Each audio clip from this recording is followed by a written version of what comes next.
Aku baru baca, aku nggak tahu aku dari mana, tapi aku baru baca satu hadis ini. Dan hadis ini statusnya sahih menurut beberapa ulama, tapi menurut beberapa yang lain hasan. Menurut beberapa ulama lagi doif atau lemah. Tapi ini hadisnya ada. Nih coba ya. Dari Ali bin Abu Thalib, bahwasanya Rasul pernah berkata pada Ali, nanti akan muncul kekacauan dan bencana besar di Syam. Sehingga orang-orang diuji benar-benar seperti emas diuji. Emas itu diuji dibakar. Dan terjadi segala macam keburukan di situ.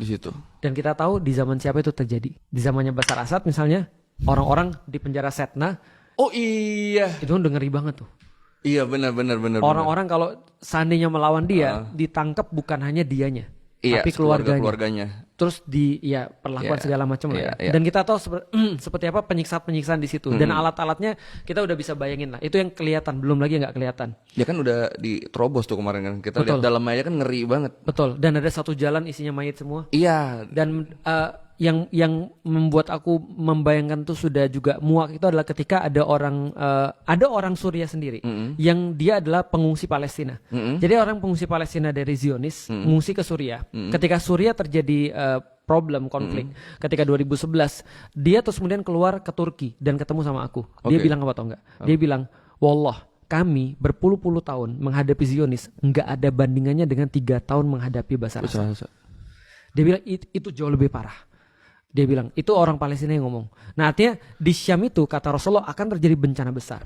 Lalu Allah bilang, setelah itu Allah akan kirimkan, muncul seorang pemuda kata dia, dari keturunan Rasul, yang bawa pasukan kalau dikit sekitar 12.000, kalau banyak sekitar 15.000. Detail banget. Dan dalam hadis yang lain, dia berbendera putih. Dan itu matching dengan pemimpin Suriah sekarang.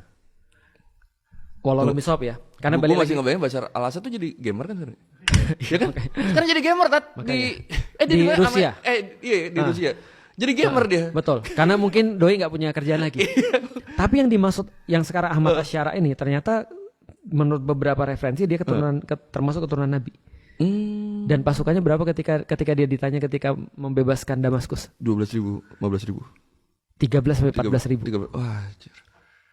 Berarti masuk antara range 12 sampai 15 ya. Sekali lagi, balik lagi ya, kita nggak mengglorifikasi orang.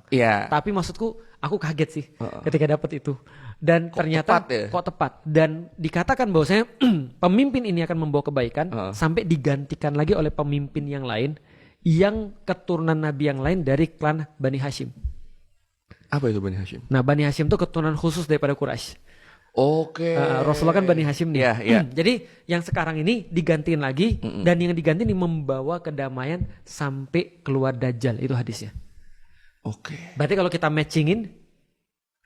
matchingin ya, semua huru hara di dunia ini, khususnya di dunia Islam, Syam duluan akan tenang.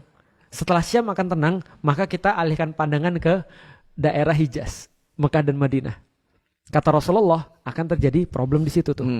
Ketika pergantian kekuasaan ada problem di situ, maka akan diselesaikan oleh Mahdi. Dan Mahdi ini akan terus kemudian memimpin di antara Hijaz dan Syam dengan damai.